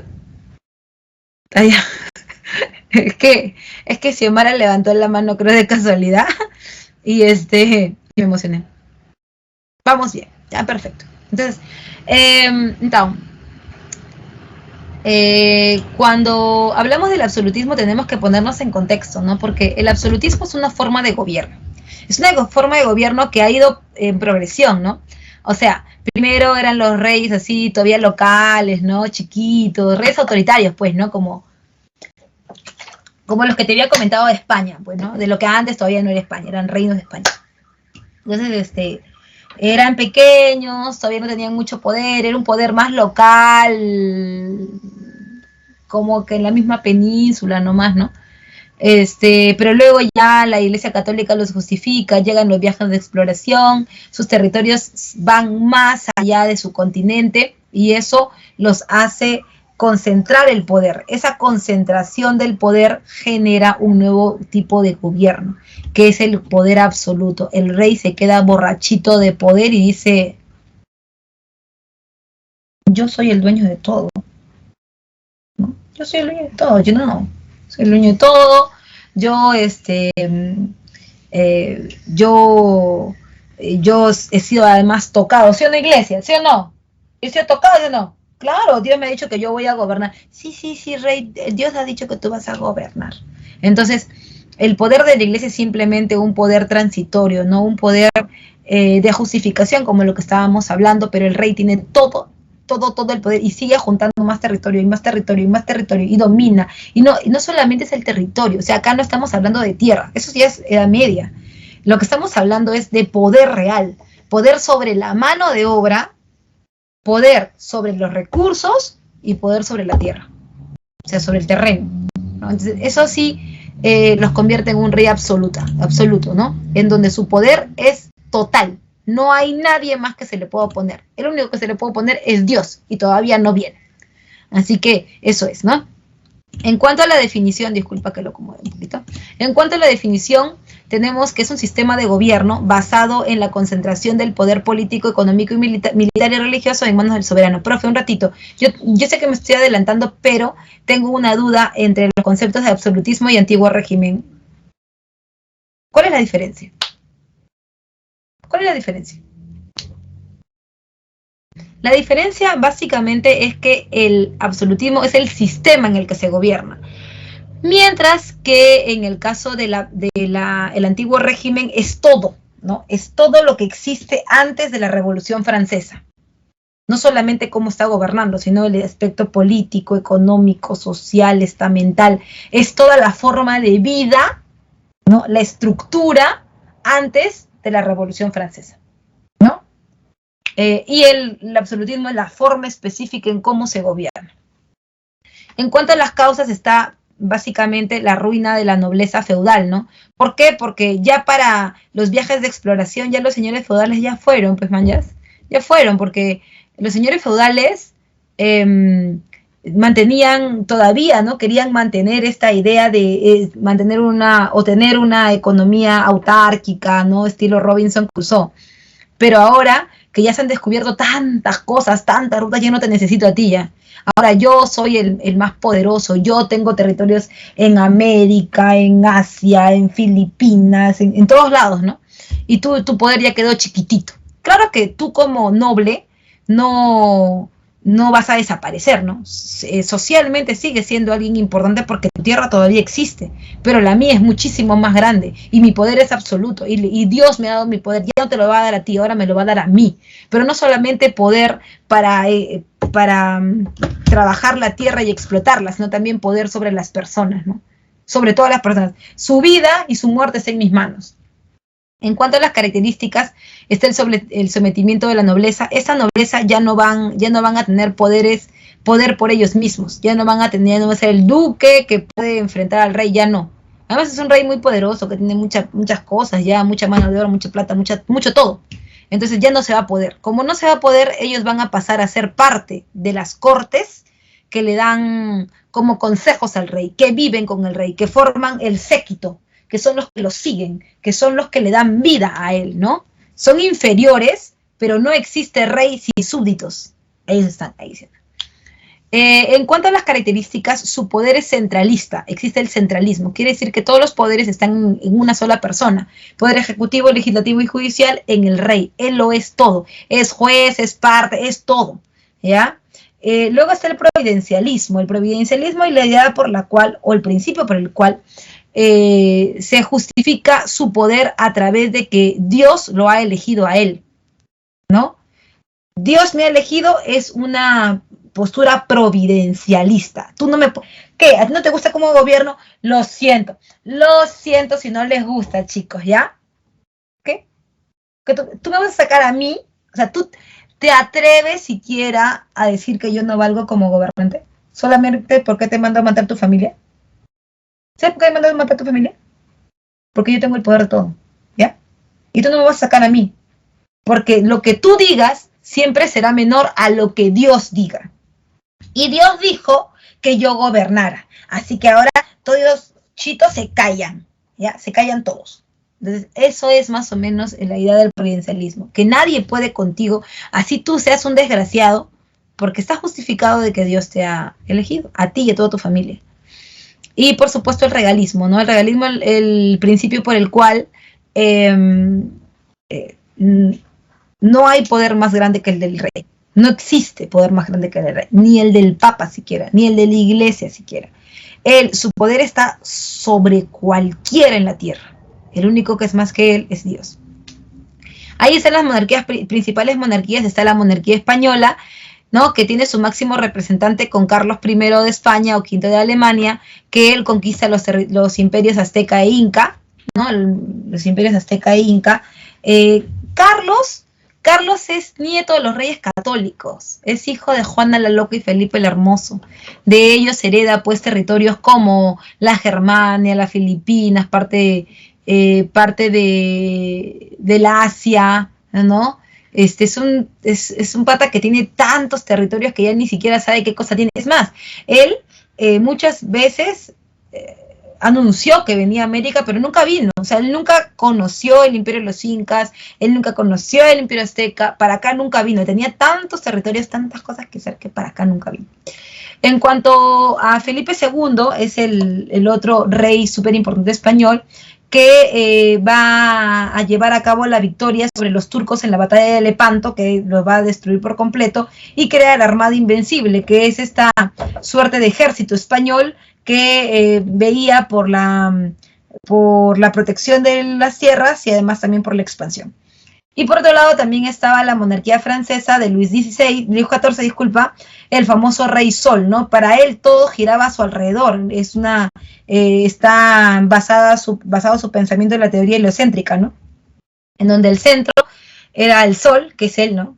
Y todos los planetas y todos los nobles giraban a su alrededor, ¿no? Él, lo que decía era lo más importante. Él es el máximo ejemplo del centralismo, ¿no? Todo es con él. Por otro lado también, a partir de este tipo de gobierno absolutista, llegan nuevas ideas, ¿no? Ideas que van a calar mucho en España y en Francia, ¿no? ¿Por qué? Porque en Inglaterra esto ya había venido cultivándose. O sea, esto es más que todo para, como te decía, ¿no? Para Francia, para España. ¿Por qué, profe? Porque esta ilustración es producto de algo. Los ingleses estaban mucho más avanzados. Ellos tenían una monarquía parlamentaria ya, no un absolutismo, tenían una monarquía parlamentaria. Diferencias entre una monarquía parlamentaria y una monarquía absolutista. O una monarquía constitucional, disculpa. La monarquía constitucional es el mismo rey que gobierna limitado por una constitución. En cambio, en la monarquía parlamentaria, el rey gobierna con un parlamento, ¿no? Pero que al final el poder del parlamento es superior. Mientras que en el caso de la monarquía constitucional, es la última palabra la que tiene el rey. Entonces ahí hay diferencias, ¿no? Mientras que en un lado se hace un quórum para ver qué se va a hacer, en el otro lado no. El rey tiene la última palabra. Claro que su decisión está limitada por la Constitución, pero nada más. ¿Ya? En el caso de los ingleses, las revoluciones gloriosas habían hecho que en Inglaterra pues las cosas fueran diferentes. Por eso es que se va a dar primero la independencia de las 13 colonias y luego la Revolución Francesa. Estas ideas surgen en Inglaterra, por eso en el siglo XVIII, el siglo de las luces, mucho antes que se pongan en práctica en Francia. ¿Ya? En cuanto a la definición, podemos decir que es un movimiento ideológico, burgués y crítico del antiguo régimen. Ya tú sabes qué es el antiguo régimen, ¿no? Todo aquello que esté antes de la Revolución Francesa, todo aquello que tenga una población constreñida, una población que esté bajo el dominio completo del rey absoluto, pero además que tenga una estructura política, económica, social, estamental, que es controladora, ¿no? Por otro lado, también alcanza su máximo apogeo en Francia. Ya tú sabes por qué en Francia, ¿no? Porque esas ideas van a pegar duro en un lugar en donde el absolutismo es, pues, recontra rebelde, es recontra salvaje, ¿no? En cuanto a las características, hablan acerca del liberalismo. Ojo que el liberalismo no nace con la Ilustración, ¿no? el liberalismo se viene forjando, claro, no con ese concepto, pero ya se venía forjando. El liberalismo del 18 entonces habla acerca de una forma de más democrática del poder, ¿no? En donde la gente pueda ser libre para elegir a la persona que quiere que la gobierne. Por otro lado, también está la teoría del buen salvaje, en donde los seres humanos no nacen malos. ¿Te acuerdas? El hombre no es malo por naturaleza, es la sociedad la que lo corrompe. ¿Recuerdas eso en filosofía? El hombre no es malo, es la sociedad la que lo corrompe, ¿no es cierto? Pero ¿por qué lo corrompe? ¿O por qué se ve que el hombre está corrupto? ¿No? Porque existe un contrato social. La idea es que cuando el hombre nace bueno y no se da cuenta. Si es que él está haciendo algún daño a otra persona, él no se da cuenta de lo que está haciendo. Es algo inconsciente, porque es como un niño pequeño, ¿no? Los niños pequeños cuando nacen rompen las reglas sociales, rompen el contrato social, que es prácticamente como un decálogo de las buenas relaciones, ¿no? ¿Qué debo hacer para yo vivir bien en buena vecindad, ¿no? Si yo hago esto mal, si yo robar es en contra del contrato, ¿no? O sea, porque eso va a romper la tranquilidad. Entonces, un niño, por ejemplo, pequeñito, cuando recién nace, rompe esas reglas. ¿Por qué? Porque es pequeñito y es impulsivo, ¿no? Él no hace las cosas de mala intención, pero sí la gente lo recibe como tenemos que domarlo, porque esto no puede seguir así, si no todo se va a corromper acá. El niño, por ejemplo, tiene ganas de defecar y lo hace en cualquier lugar, ¿no? Se orina, defeca, y eres tú el que lo vas domando, ¿no? No se hace esto, mira, tienes que aprender, los seres humanos no somos salvajes, los seres humanos tenemos que controlarnos, ¿no? No, Al final, en vez de ser todo lo natural que antes, con lo que él ha nacido, tienen que moldearlo. Él dice, el momento natural, ¿cuál es el momento natural? ¿Cuál es el momento salvaje del hombre? ¿Cuál es su momento natural? ¿Cuál es su momento sin corrupción? El momento en que no había propiedad privada. Porque cuando no había propiedad privada no hay reglas de juego. O sea, sí las hay, pero en comunidad, ¿no? No individualmente. Por otro lado, también está el espíritu crítico, ¿no? Para poner en cuestionamiento el antiguo régimen, y la idea del optimismo, o también llamada la idea del progreso, donde si tú haces todas las cosas paso 1, paso 2, paso 3, usando la razón, pues irá mejor. Eso es algo que ellos lo creían, pero que no se pone mucho en práctica, ¿no? En cuanto al impacto, recuerda esta ideología de la Ilustración es impulsora de las grandes revoluciones burguesas, como por ejemplo la independencia de las 13 colonias o la misma Revolución Francesa. En ese sentido, es que vamos a ver la independencia de las 13 colonias. Cuando hablamos de la independencia de las 13 colonias, decimos que es básicamente un periodo en donde hay una falta de representación parlamentaria, varias cosas, ¿no? ¿Cómo llegamos a esto? Porque los colonos ingleses llegaron a Norteamérica huyendo de las persecuciones religiosas. Como tú sabes, la contrarreforma religiosa no solamente fue para España, tampoco fue solo para Francia, también fue para Inglaterra porque había una iglesia anglicana. Lo que tenían que hacer los ingleses, ¿qué era? Cruzar el charco, ¿sí o no? Alejarse de la iglesia católica, porque ellos, si los encontraban, los destruían, ¿no? Iban a meter su santo oficio y toda la cosa y los iban a destruir. Por eso ellos se van cruzando el charco al frente, donde están los territorios de América del Norte, ¿no? O sea, que sería el actual Estados Unidos. Ahora, estas persecuciones religiosas generaron la llegada de estos colonos a América, pero no con la idea de quedarse con todo ni exterminar, que ya si se hizo fue después, ¿no? Pero ellos llegaron con la idea de producir acá, ¿no? Producir en unidades familiares y desarrollarse, ¿no? Ahora, sin dejar de ser ingleses en América. Ellos nunca, no es como los españoles, ¿no? Que en los españoles sí podemos ver conquista. ¿Por qué no podemos decir los ingleses, los españoles, profesora, vinieron a colonizar? No vinieron a colonizar porque ellos no vinieron con la idea de mezclarse, que después se dio eso sí, pero ellos vinieron con la idea de conquistar simplemente el territorio y sacar lo que ellos querían, ¿no? En cambio acá no, acá la idea de, ¿por qué, profesora, se puede hablar de colonización? Porque ellos venían a transmitir cultura también, ¿no? No me refiero a que, wow, son mejores que nosotros, sino a compartir, a intercambiar, porque la idea de tener mujeres, venir con mujeres, la idea de de dejar legado, mientras que en España no, pues no, en España es otra cosa. Ahora, en cuanto a las causas, hay una falta de representación parlamentaria porque sí, como te decía, la corona inglesa tiene una monarquía parlamentaria y todo bien, los ingleses pagaban sus impuestos y todo lo demás, el único problema era que cada vez los impuestos aumentaban y tal vez lo hacían porque había un déficit, ¿no? En el caso económico, porque se había pasado por una guerra, la guerra de los 7 años con Francia, se había también generalizado muchos problemas, sobre todo en Inglaterra, de producción, así que se le cobraba pues impuestos a los colonos, pero esos impuestos eran básicamente exagerados, ¿no? Y a cosas que realmente les afectaban, como cosas que vendían, ¿no? El azúcar, el timbre, el té, ¿ya? Entonces, en ese sentido, es que ellos van a reclamar. Si tuviéramos un representante en el Parlamento, esas cosas no pasarían, porque ustedes, o sea, el rey dice, hay que subir el impuesto, ustedes ya, aceptan. Pero si fuéramos uno de nosotros los que estuviéramos ahí, tomaríamos con pinzas este problema, ¿no? Por otro lado, también está la influencia de las ideas liberales, o sea, ideas ilustradas. Y en cuanto al origen, tenemos el primer momento, que es el motín del té del año 73, en donde los colonos arrojaron un cargamento de té al mar en protesta contra los impuestos, ¿no? O sea, ya estamos cansados. ¿Qué cosa quieres? Que nunca te hemos dicho que nosotros no queremos ser parte de la corona. Eso nunca ha estado en nuestra boca. El problema contigo, George III, es que tú estás manipulando prácticamente al Parlamento y ustedes están haciendo de esto como un circo. Ustedes están logrando que nosotros nos cansemos.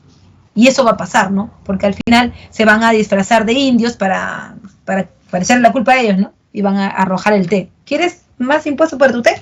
¡Tá! Toma tu té, punto, al mar, ¿no? Y eso exacerbó, prendió la mecha, que va a generar el primer Congreso de Filadelfia del 74, en donde las colonias rompieron vínculos comerciales con Inglaterra. No te voy a vender al precio que tú dices, porque aparte de eso, Inglaterra estaba controlando los productos que se vendían, ¿no?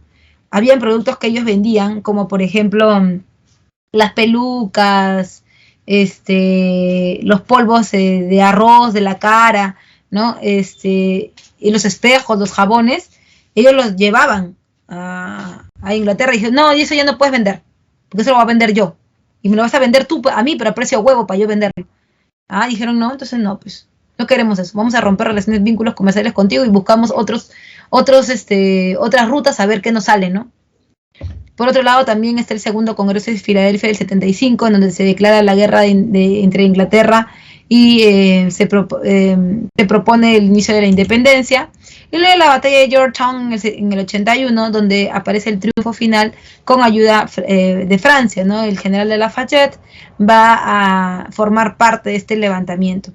En el 83 aparece el Tratado de Versalles, el primer tratado de Versalles de la historia, el segundo es de la Primera Guerra Mundial.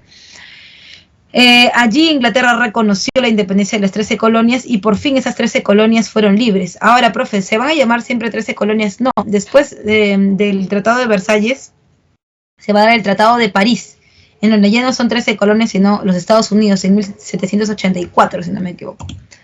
¿Ya? Por otro lado, también tenemos a la Revolución Francesa. Rápidamente con la Revolución Francesa podemos decir que la revolución va del 89 al 15, ¿no? Podemos definirla como un proceso dirigido por la burguesía que eliminó el antiguo régimen, ya tú sabes que es el antiguo régimen, y permitió el inicio de la edad contemporánea, es decir, de las libertades, de un tipo de gobierno y una forma de vivir más libre. En cuanto a las causas, aparece la crisis del absolutismo, porque ya la gente, con la ideas de la ilustración, ya como te dije yo en el humanismo, si la gente se le mete una idea, ya eso va a ser bien difícil de sacárselo de la cabeza. Entonces la gente ya comenzaba a hablar acerca de las ideas ilustradas, la gente comenzaba a entender que la libertad no estaba lejos de ellos y que la igualdad tampoco era algo a lo que ellos deberían renunciar, ¿no? Porque la ilustración es eso, significa igualdad, significa libertad. Entonces, con esas ideas, ellos vienen a golpear el absolutismo, ¿no? Por otro lado, también hay una crisis fiscal por los gastos de guerra, de la guerra de los 7 años con Inglaterra, y las Cortes de Versalles. Como yo te lo había comentado en algún momento, los señores feudales que habían perdido poder ahora eran parte de las cortes, o sea, los que acompañan al rey, ¿no? El espacio cortesano, ¿ya? ellos gastaban demasiado. Y los señores nobles hacían fiestas, derrochaban el dinero, pero el problema era de dónde provenía el dinero, ¿no? El dinero provenía, como es una sociedad estamental, porque ese antiguo régimen proviene de los que están abajo, y los que están abajo pagan impuestos. Esos impuestos, cada vez que tú haces fiestas o algo y gastas más, los impuestos deben subir para poder pagar eso. No solamente para los nobles, sino también para la Iglesia Católica, ¿no? Que es el segundo estamento, que son los del clero. Entonces, ya el pueblo cada vez más y más se le pedía más y más y más y más y más y más, y esto por lo general terminaba haciendo un hoyo. En ese sentido es que la gente del pueblo se despegó, ¿no? Despegó con todo para la revolución. También estaba el problema de la desigualdad estamental que te estaba comentando y la crisis del trigo, ¿no? Tú sabes que de cuando en cuando en Europa siempre hay problemas climáticos, hay frío extremo.